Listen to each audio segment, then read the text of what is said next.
Hello friends. आज पता है मैं क्या सिखाने वाला हूँ आपको। अपने बिजनेस को ग्रो कैसे करना है, स्केल कैसे करना है, बढ़ाना कैसे है। ये छोटी बड़ी चीज़ नहीं है, बहुत बड़ी चीज़ है। बिकॉज बिजनेस तो सब चालू कर देते हैं, किसी किसी की तो सालों साल तक वही साइज रहती है, बढ़ती नहीं है। और 0 to 1 पहली वो किताब है जिसने ये चीज़ बहुत सिस्टमेटिकली सिखाई है।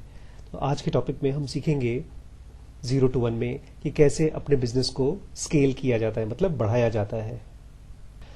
लेकिन जैसे मैंने आपको प्रॉमिस कर रखा है कि हर 0 to 1 के पहले क्लास में मैं आपको एक चीज़ बताऊंगा जिसके ज़रिए आप ज़्यादा से ज़्यादा लकी हो जाएंगे।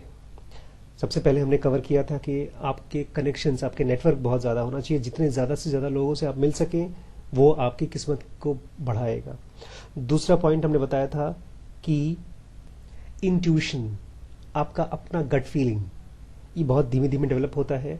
आपको खुद डिसीजन लेना होता है, गलत डिसीजन लेना होता है, सही डिसीजन लेना होता है, लेकिन अपने आप से पूछकर।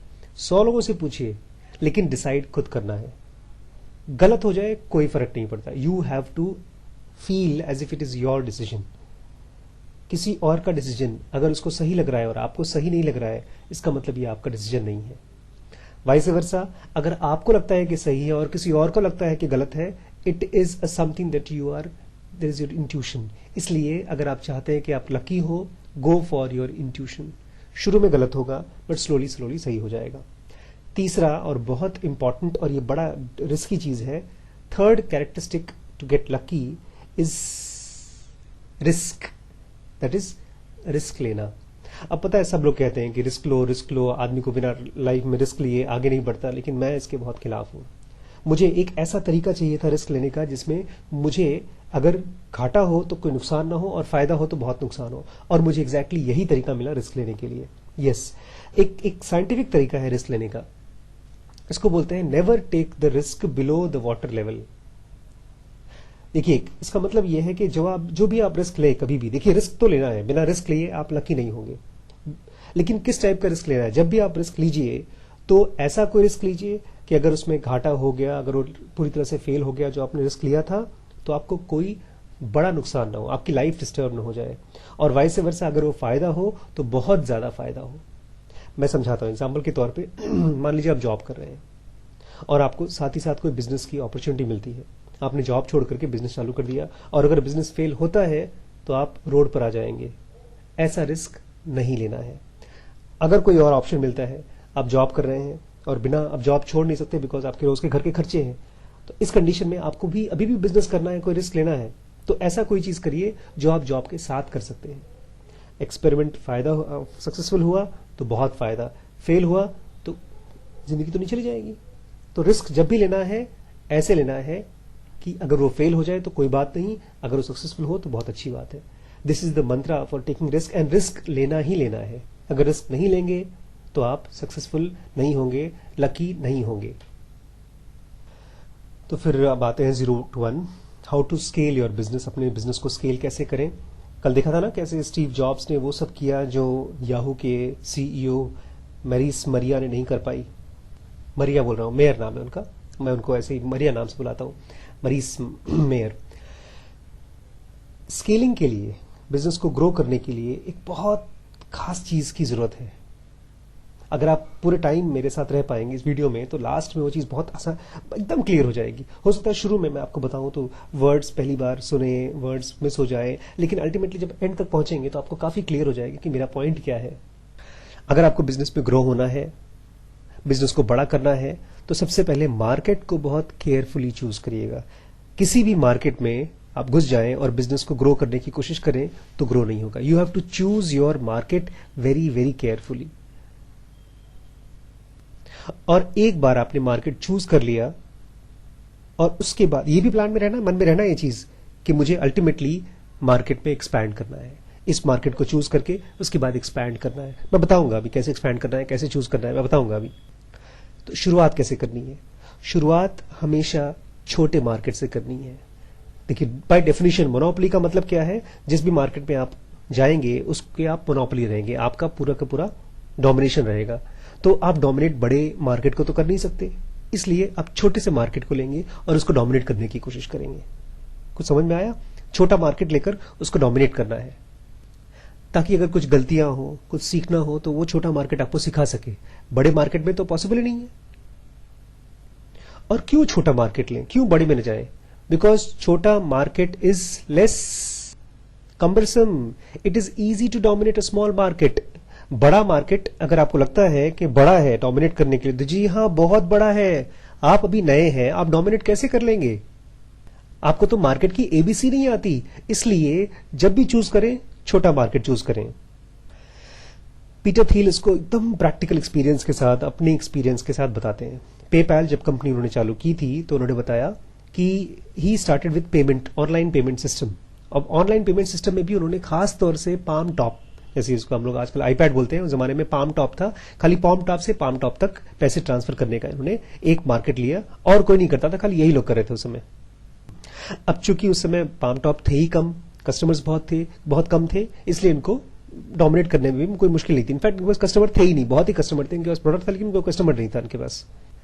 अब कस्टमर तो चाहिए थे, तो ये लोग गए थे ईबे के पास, यस, कंपनी ईबे, और वहां पर इन्होंने ईबे को कुछ पावर कस्टमर्स, ऑलमोस्ट कुछ थाउजेंड्स ऑफ कस्टमर्स थे, जिन्होंने अपना सोल्यूशन, अपना पेमेंट सोल्यूशन पेपैल का ईबे को दिया। ऑलमोस्ट 25% ईबे के जो कस्टमर्स थे, जो हाई प्राइस सेलर्स थे, उन्होंने इनका पेपैल सिस्टम को यूज किया अपना प्रोडक्ट को सेल करने के लिए। आसान था ना, सारे के सारे कस्टमर एक जगह पर मिल गए ईबे में। अब सोचिए, अगर ये ईबे के पास नहीं जाते, अपने मार्केट को चूज नहीं करते केयरफुली, तो उनको क्या करना पड़ता?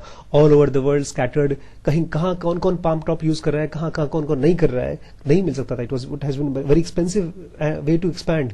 तो he chose that very small market to dominate first and to make his own product much better. Perfect market होता कैसा है, उसके कैरेक्टरिस्टिक हैं, जहां पर आपको घुसना है, अपने बिजनेस को बढ़ाना है। इसको मैं आपको प्रॉपर डिफाइन करूंगा, इंग्लिश में बोलूंगा, उसके बाद हिंदी में आपको समझाऊंगा वो क्या है। एक स्मॉल ग्रुप ऑफ पीपल, बहुत ही स्मॉल ग्रुप, जो कि कॉन्सेंट्रेटेड है एक ही जगह पर, और जहां पर कोई कॉम्पिटिटर नहीं है उस काम के लिए। छोटा सा ग्रुप, कोई कॉम्पिटिटर नहीं, और आप ही वहां पर सर्व कर रहे हैं, नॉट स्कैटर्ड के हियर एंड देयर। अगर किसी मार्केट में, अगर आप स्कैटर्ड मार्केट पकड़ते हैं, जहां पर मल्टीपल कॉम्पिटिटर्स जाकर के अपना प्रोडक्ट बेच रहे हैं ऑलरेडी, जहां पर भी कंपटीशन है, वो जगह आपके लिए नहीं है। अगर आप मोनोपोलिस्टिक कंपनी बनाना चाहते हैं, अगर आप डोमिनेटिंग कंपनी बनाना चाहते हैं, तो ऐसे मार्केट में मत घुसिए जहां पर पहले से कंपटीशन है। ये रूल है स्केल अप करने के लिए। क्योंकि बड़े मार्केट में, मान लीजिए $100 बिलियन का कोई पर्टिकुलर मार्केट है, हेल्थ सेक्टर का मार्केट है, और आप उसमें जाकर के डोमिनेट करना चाहते हैं, सबसे पहले तो जहां पर बड़ा मार्केट है, वहां पर आपको स्टार्ट करने के लिए जगह ही नहीं मिलेगी। आप सोचेंगे मैं कहां से घुसूं, क्या करूं। और दूसरा पॉइंट कि आपने अगर डोमिनेट कर भी लिया, वो इतना बड़ा मार्केट है कि कंपटीशन कभी भी घुस जाएगा। आप समझ रहे हैं? और अपने को चाहिए क्या? मोनोपोलिस्टिक कंपनी, ताकि कोई और हमारे ऊपर डोमिनेट ना कर सके, हम ही उस मार्केट को डोमिनेट करें। ठीक है, अब हम स्मॉल मार्केट में घुसे, उसको डोमिनेट कर लिया, अब क्या? एक्सपैंड तो करना ही है, तो अब क्या? ध्यान रखिए, सबसे पहले स्मॉल मार्केट में घुसने के बाद उसके मार्केट को हम लोग नीश मार्केट बोलते हैं। नीश मतलब होता है छोटा सा गैप जहां पर आप घुस सकें। एक स्मॉल मार्केट में, एक नीश मार्केट में आप घुसे, आपने उसको डोमिनेट किया, उसके बाद उसी में से थोड़ा सा और ब्रॉड हो जाइए, थोड़ा सा नेक्स्ट मार्केट, जो भी आसपास का मार्केट है, उसमें घुसने की कोशिश करिए और उसमें अपने आप को स्टैब्लिश करने की कोशिश करिए। और इसका परफेक्ट एग्जांपल पता है क्या है? अमेजॉन। जब अमेजॉन शुरू हुई थी, जेफ बेजोस ने चालू किया था। मुझे बहुत पसंद है वो बंदा, जेफ बेजोस। उसका वीडियो देखिएगा, आई लव हिम। सबसे पहले उसने चालू किया, उसका विजन था कि मुझे ऑनलाइन मार्केट में, ऑनलाइन बिजनेस का डोमिनेटिंग प्लेयर बनना है। लेकिन उसने पहले ही दिन से सारी के सारे प्रोडक्ट लाइन नहीं स्टार्ट कर दिया। उसने एक चीज चालू किया, और वो था बुक्स। उसके पीछे भी एक लॉजिक था। ज्यादातर सारी बुक्स का पैकेजिंग साइज एक होता है, पैकेज करना आसान होता है, स्टोर करना आसान होता है। बुक ही ऐसी चीज है जो आप रख सकते हैं और बहुत सालों साल तक खराब नहीं होती, 20-20 साल तक आप बुक को रख सकते हैं। तो उसने बुक से स्टार्ट किया, और धीमे धीमे बुक्स की उसने इतनी बड़ी कलेक्शन अपने ऑनलाइन स्टोर पर कर ली कि दुनिया में जितनी भी रेयर से रेयर बुक है, सब उसके स्टोर में अवेलेबल थी। अब आप जानते हैं अमेजॉन ने किया क्या? उसने बुक की मार्केट को पूरी तरह से डोमिनेट कर लिया। मैं लखीमपुर में रहता हूँ, यूएस में अमेजॉन है। आज मुझे अगर किताब खरीदनी होती है तो मैं बगल के शॉप में नहीं जाता हूँ, मैं अमेजॉन पे ऑर्डर करता हूँ। This is domination. सबसे पहले अमेजॉन ने बुक्स की दुनिया को डोमिनेट किया। अब या तो अमेजॉन और भी कस्टमर खोजता कि मुझे और बुक रीडर चाहिए, या एक मार्केट तो डोमिनेट कर लिया, अब उसने क्या करे कि दूसरे प्रोडक्ट पे जाए। तो वो गया सीडीज, वीडियो गेम, इस तरह के प्रोडक्ट जो कि भेजना, सेल करना, पैकेज करना आसान थे, उसमें उसने अपना फुटहोल्ड चालू किया, अपना आगे पैर बढ़ाया। और आज हालत ये है कि अमेजॉन दुनिया का सबसे बड़ा जनरल स्टोर हो गया है। तो कितनी परफेक्ट स्ट्रैटेजी थी स्केल करने की। सबसे पहले बुक में घुसे, उसके बाद एडजेसेंट मार्केट्स में घुसे, और आज ऑलमोस्ट सारी कैटेगरी की, अभी भी बहुत सी चीजें नहीं मिलती हैं, बहुत सी चीजें जो आप अमेजोन पे नहीं पाते कहीं और पाते हैं, बट उनका प्लान क्या है, स्ट्रैटेजिकली बहुत धीमे धीमे आपको एडजेसेंट मार्केट में घुसना है, सारे के सारे मार्केट को डोमिनेट करने की कोशिश नहीं करना है। तो फ्रेंड्स, ये है सिस्टमेटिक तरीके से स्केल करना। कल हम स्केलिंग में कुछ प्रॉब्लम्स आती हैं कभी कभी, इवन आप अगर ये स्ट्रैटेजी अपनाते हैं तब भी, और वो हम आपको शेयर करेंगे कल इसी समय। आप जरूर आइएगा। Thank you.